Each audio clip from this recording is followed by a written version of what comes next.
ঘুম যদি মৌত না হইতো তাহলে ঘুমের থেকে উঠার দোয়া এটা হইতো না কোনোদিন। আলহামদুলিল্লাহিল্লাযী আহিয়ানা, প্রশংসা ওই আল্লাহর যিনি আমি মারা যাওয়ার পরে আমাকে পুনর্জীবন দিলেন, পুনর্জীবিত করলেন। প্রশংসা ওই আল্লাহ। বাদামা আমাতানা, আমি কমপ্লিট হয়ে গেছিলাম, মৌত আমার হয়ে গেছিল, তুমি আমাকে আবার ফেরত দিছ। তাহলে ঘুমের থেকে উঠার দোয়া এটা কোনোদিন হতো না। আমার জাতি যদি এতটুক করত, কসম খোদার, আমি হাদিস দিতেছি, ফাইন তাবু ফানা হাবিবু, আল্লাহ বলতেছে তুই হাত উঠাইতে দেরি, আমি তোকে বন্ধু বানাইতে দেরি করি না, আমি বন্ধু হইতেও দেরি করি না, আমি রাজি হয়ে যাই, রাজি। এতটুক যদি করতো, একজনও তো এখানে নাই, জানি না মা বোনদের ভিতরে পাওয়া যাবে কিনা, যে ঘুমের সময় প্রত্যেক ব্যক্তি শুধু হাত দুটা উঠায় বলে আল্লাহ তওবা করে ঘুমাইতে চললাম। এতটুক যদি করতো, এতটুক। আল্লাহ তো এতটুকুই বলে ওয়াইন তাবু আনা হাবিবুহুম, আহলু যিকরি আহলু মাজালিসি আহলু শুকরি আহলু জিয়াদাতি আহলু তাআতি আহলু কিরামাতি আহলু মাহসিয়াতি লা আকনুতুহুম মির রাহমাতি ফাইন তাবু ফাআনা হাবিবুহুম। তওবা করতে দেরি, আমি বন্ধু বানাইতে দেরি, আমি বন্ধু বানায় আনি।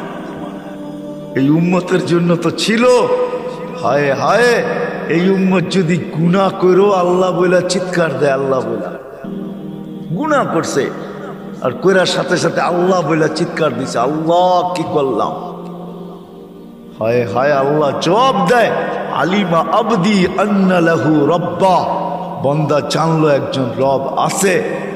গফারতু লা, তুই মাপ না চাইলে কি হবে, আমার নাম তো উচ্চারণ করলি, তোকে তো কিছু না কিছু দেওয়া উচিত, কি দিব তোকে, সবচেয়ে বড় প্রয়োজন যেটা ওইটাই মিটাইয়া দিতেছি। গফারতু লা, যা তোকে আমি মাফ করে দিলাম।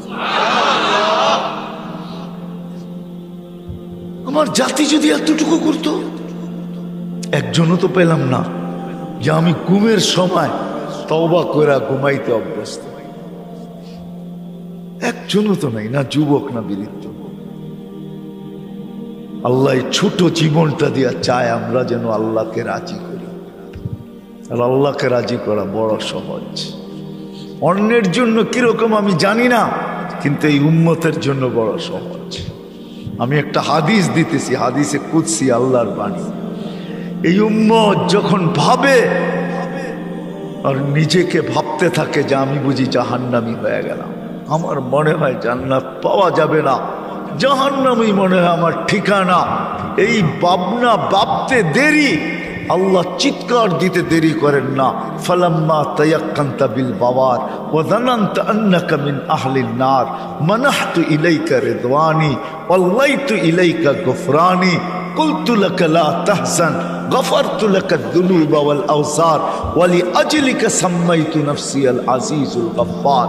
ও বান্দা, চিন্তায় তুই মাথা ধরে বসা ফেললি আর নিজেকে জাহান্নামী ভাবতে শুরু করলি, আমি আমার রেজার চাদর দিয়ে তোকে ঢাকতে দেরি করি নাই, মাগফিরাতে ডুবাইতে দেরি করি নাই। ছুটে আইসা পিঠে হাত বুলাইতে থাকেন আর বলতে থাকেন চিন্তার কোনো কারণ নাই, সব গুনাহ মাফ করে দিলাম, তোর জন্যই তো আমি আজিজুল গফফার।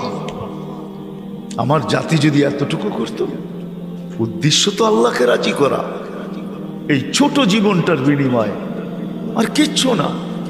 আল্লাহ রাজি হওয়া বড় সহজ। রাজি যদি না হবে, চলেন আমি হাদিস দেই, ওলামা আমার সাথে একমত হবে, আসসালা ইলা সালাতি কাফারা, এক নামাজের থেকে আরেক নামাজে পা দিতে দেরি, মধ্যবর্তী গুনাহ মাপ চাওয়া ছাড়া মাপ করতে দেরি হন না, করেন না। আল জুমাতু ইলাল জুমা, এক জুমার থেকে আরেক জুমায় মসজিদে পা দিতে দেরি, এক সপ্তাহের গুনাহ মাফ করতে দেরি করেন না। আর রমাদান হইলা রমাদান, এক রমজান থেকে আরেক রমজানের চাঁদ দেখা মসজিদে পা দিতে দেরি, 1 বৎসরের গুনাহ মাফ করতে দেরি করেন না। আল্লাহ আমাদের থেকে চান যে আমরা যেন আল্লাহকে রাজি করি। কিন্তু প্রশ্ন আমিও উঠে দিলাম, আপনাদের মাথায়ও আসবে, রাজি কিভাবে করব?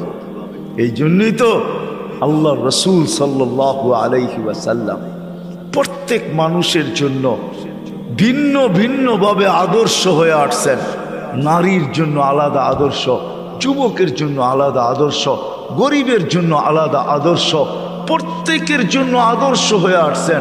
আর প্রত্যেককে দেখাইছেন আল্লাহ কিভাবে রাজি করবে, আল্লাহকে কিভাবে রাজি করবে, আল্লাহ কিভাবে রাজি হবে।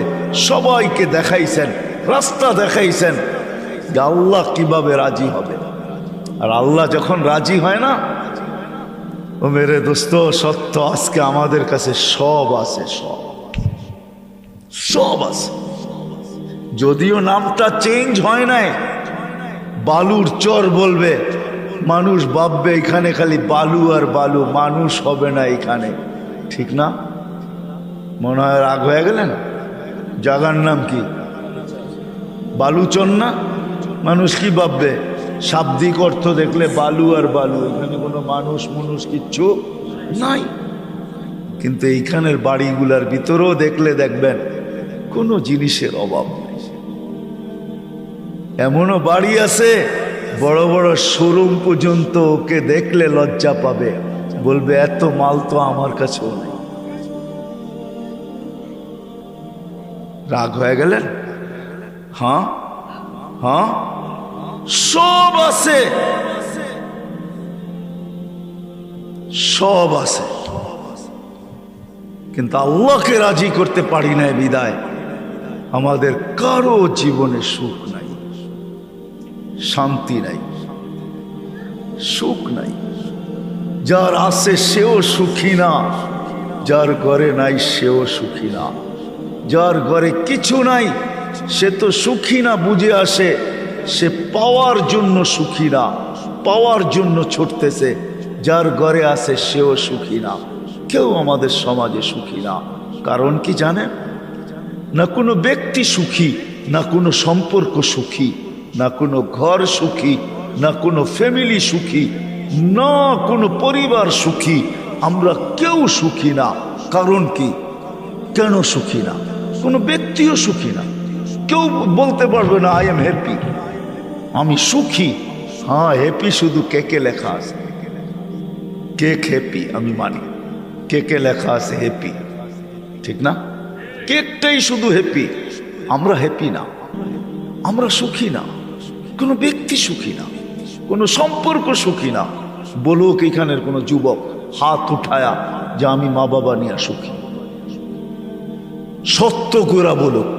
সেও ভাবে আমার মা বাবা যদি এরা না হইয়া অমুক অমুক হইতো বড় ভালো, সে তার মা বাবা নিয়ে সুখী না। আমরা কোনো সম্পর্ক নিয়ে সুখী না। কেন?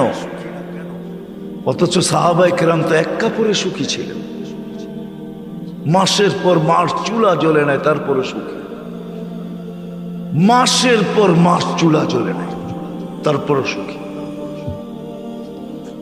এক কাপড়ে সুখী, কিছু নাই ঘরে তারপর সন্তান মা বাবা নিয়ে সুখী, পাই নিয়ে সুখী। সম্পর্ক বলতে যা বোঝা যায় সবাই সবাইকে নিয়ে সুখী, কোথাও দুঃখ ছিল না, দুঃখী জিনিস জানতেনই না। কেন? ওইখানে আল্লাহকে রাজি করাই সবার জীবনের উদ্দেশ্য ছিল। আজকে আল্লাহ পাওয়া আমাদের জীবনের উদ্দেশ্য না, যেটা আমাদের এই ছোট জীবনের দ্বারা আল্লাহ চান। আল্লাহ রাজি করা আমাদের উদ্দেশ্য না, আল্লাহ পাওয়া আমাদের উদ্দেশ্য না। আমাদের শুধু এই 60-70 বছরের জীবনটা করা উদ্দেশ্য, কাটানো উদ্দেশ্য, এটাকেই গুছানো উদ্দেশ্য। এই জন্য আমার কথা শুরু এখান থেকে।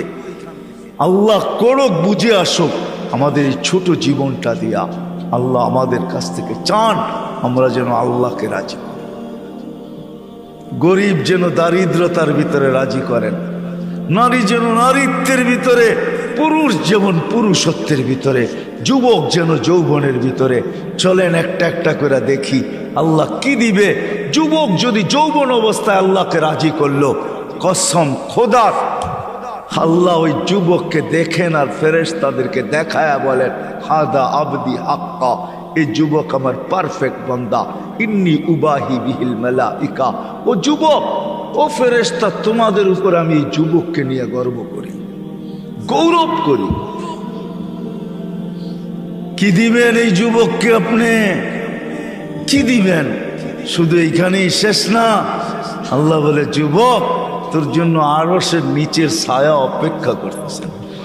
সাবআতু ইয়াযিল্লুহুমুল্লাহু তাহতা যিল্লি, তোর জন্য জান্নাত অপেক্ষা করতেছে। তুই যুবক, যৌবন দিয়েই তোকে জান্নাতে দিব, সব আশা ওইখানে পুরাবো। হায় হায় মেরে দোস্ত, সত্য এটাই। সাহাবায়ে কেরামও আমাদের চেয়ে বুদ্ধিমান কম ছিলেন না। আমরা ভাবি ওনারা বোকা ছিলেন, আমরা বুদ্ধিমান, ঠিক না? না না না না, ওনারাই বুদ্ধিমান ছিলেন, আমরাই বোকা। ওনারা অসাধারণ বিদ্যা। আপনাদেরকে দুই চারটা আমি দেখাই। যারা মেঘকে ডাইকা বৃষ্টি বর্ষণ করাইতে পারতেন, তারা কি দুনিয়াটাকে উন্নতি করতে পারতেন না? আপনার বিবেক কি বলে? হ্যাঁ, আপনি বিবেক থেকে বলতেছেন তো?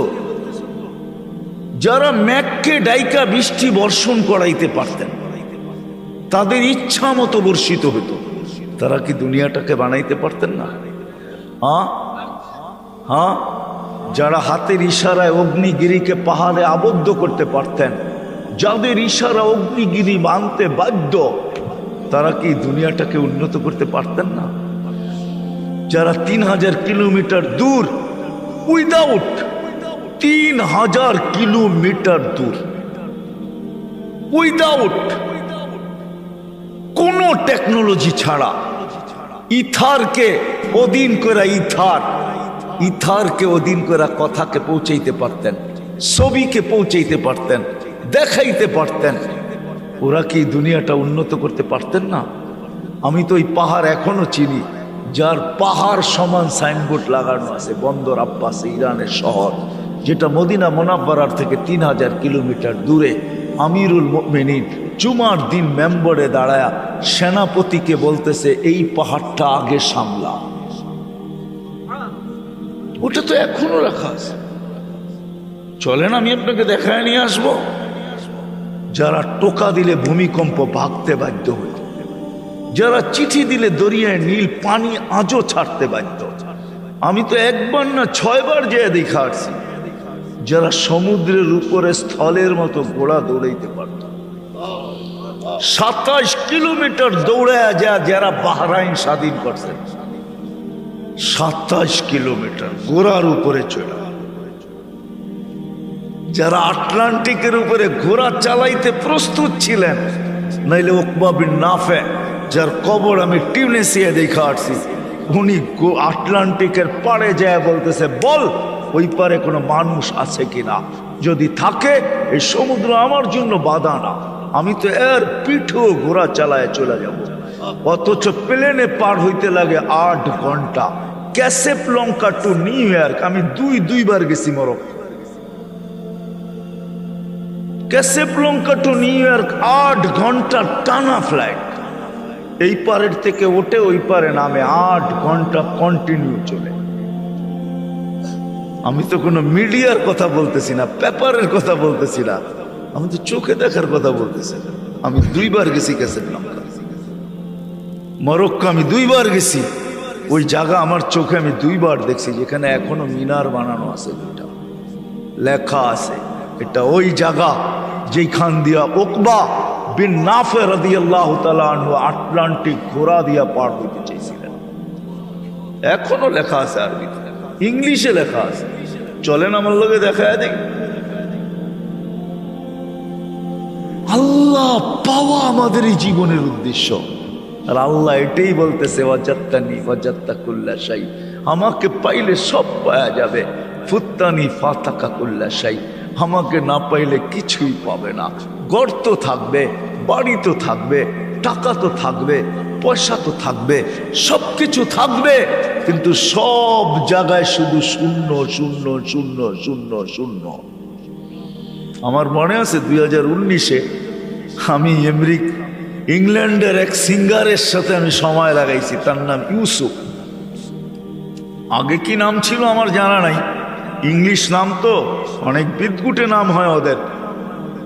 তো আমার সাথে সময় লাগাইতেছিল, বড় নাম করা সিঙ্গার। আপনি বর্তমান ইউসুফ লেখা সার্চ দিলে ওকে পাবেন। তো বলতেছিল আমাকে, মুফতি সাহেব, এক একটা স্টেজ প্রোগ্রাম করতাম, পাউন্ড বৃষ্টির মতো পড়তে থাকতো, বৃষ্টির পাউন্ড। হায়, যেখান দিয়ে হাঁটতাম মানুষ ছোঁয়ার জন্য পাগল ছিল, অটোগ্রাফ নেওয়ার জন্য মানুষ দাঁড়ায় থাকতো ঘন্টার পর ঘন্টা। মসজিদে বসে বলতেছে, তোমাকে আমি কসম খায়া বলি, মানুষ জানতো না আমার ভিতরটা কেমন শূন্য ছিল।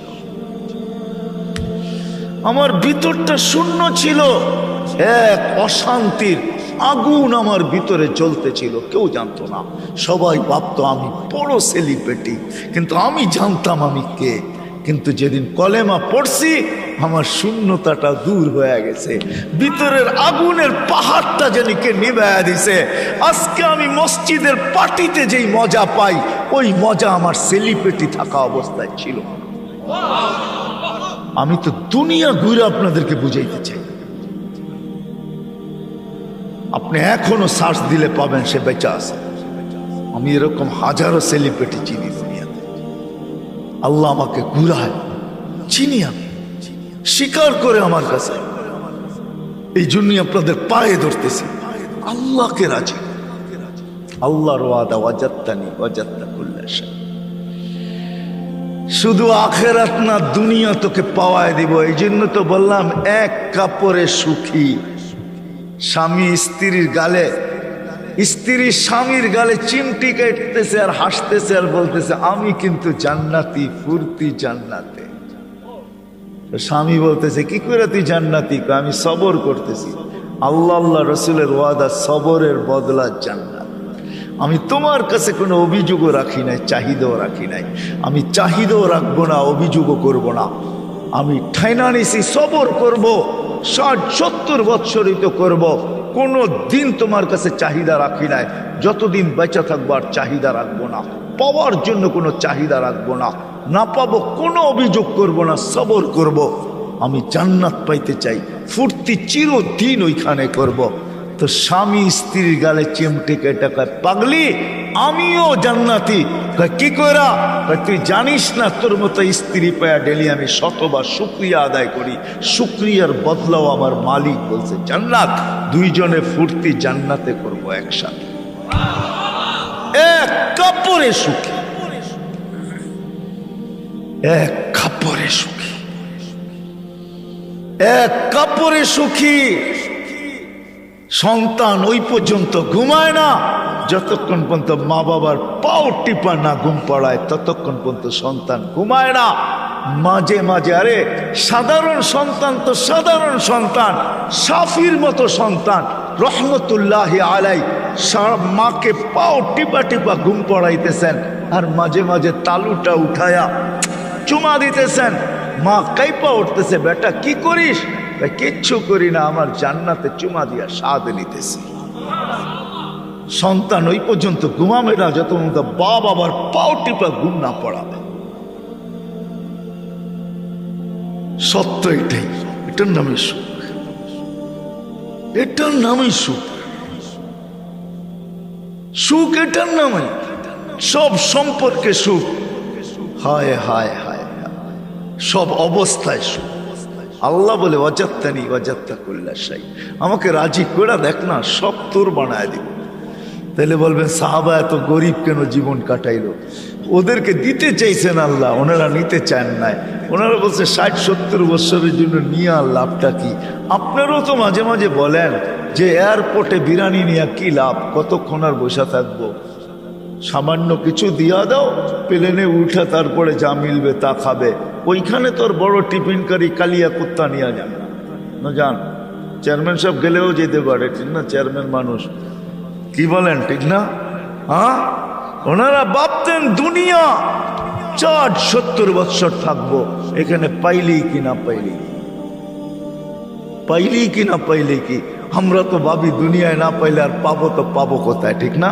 এই জন্য আমাদের যুবকরা সারা রাত্র নেটের ভিতরে বাবা কত কষ্ট করে পয়সা অর্জন করে। আমি তো 19 তারিখে আসছি মালয়েশিয়ার থেকে। আমি তো সারাটা বৎসরের লম্বা সময় আমার প্রবাসীদেরকে দেখতে দেখতে চলে যায়।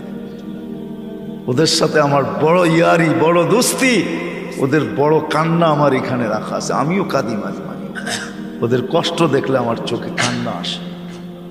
হয় এত কষ্ট করে টাকা পাঠায়, পরিশ্রম করে, কিন্তু দেখবেন যুবকদেরকে বাপের টাকা দিয়ে সারা রাত্র নেট চালায়। আমি তো সব জায়গায় বলি 23 সাল বলে দুর্ভিক্ষের সাল, বৎসর 23 দুর্ভিক্ষের বৎসর।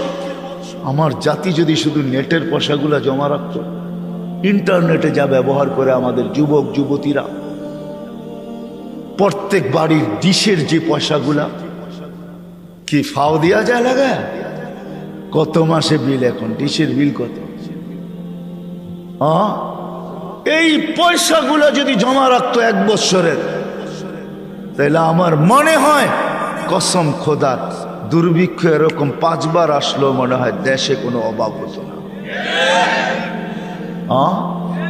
আমি তো বলি গত 1 মাসে ফুটবলে হায় হায় হায়, রাগ হো না যুবক, তোমাদের পায়ে হাত রাখি। জার্সি আর পতাকার পিছনে আর প্রজেক্টরের পিছনে যতটুকু পয়সা খরচ হয়েছে, ওটা যদি জমা রাখা হতো, পুরা দেশ না চলতে পারলেও সিরাজদি খানের মতো থানা 1 বছর চলতে পারত না? পারতো না। হায় হায়, এই জন্যই আমি শেষ জায়গায় চলে আসছি। আল্লাহ বেশি কিছু চান না, ছোট জীবনটার বিনিময়ে চায় আমাকে রাজি করে। আল্লাহকে রাজি করা চান, আল্লাহকে রাজি করা চান, আল্লাহকে রাজি করো। অজাত্তানি অজাত্তাকুল্লা শাই, আল্লাহকে রাজি হবে কি হবে না এটাও বলছে। উতলুবনি তাচিতনি, তুই আমাকে রাজি করার জন্য তালাশে নাম না, আমি যদি রাজি না হই তারপরে বলিস উতলুবনি তাচিতনি অজাত্তানি অজাত্তাকুল্লা শাই। ফাইন রাদিতা বিমা কাসসামতু লাক আরিহতু লাকা জিসমাকা ওয়া নাফসাক তাকুনু ইন্নী মাহমুদা। আরেক জায়গায় বলেন, তুই যদি আমাকে রাজি করলি তাহলে আমি তোকে রাজি করে ছাড়বো, তো চিত্তকে শান্তি দিব, তোকে শান্তি দিব। আল্লাহ চায় আমরা আল্লাহকে রাজি করি। কিভাবে করব? ওই পদ্ধতি নিয়েই মুহাম্মদুর রাসূলুল্লাহ সাল্লাল্লাহু আলাইহি ওয়াসাল্লাম আসছেন। যুবককে যৌবনে রেখা, নারীকে নারীত্বে রেখা, পুরুষকে পুরুষত্বে রেখা, ধনীকে ধনের ভিতরে রেখা। আপনি বলবেন এটা মানতে গেলে তো আমাকে ধন সম্পদ মনে হয় সব শেষ হয়ে যাবে। তাহলে আপনি ওমর রাদিয়াল্লাহু তাআলা আনহুর দিকে দেখেন,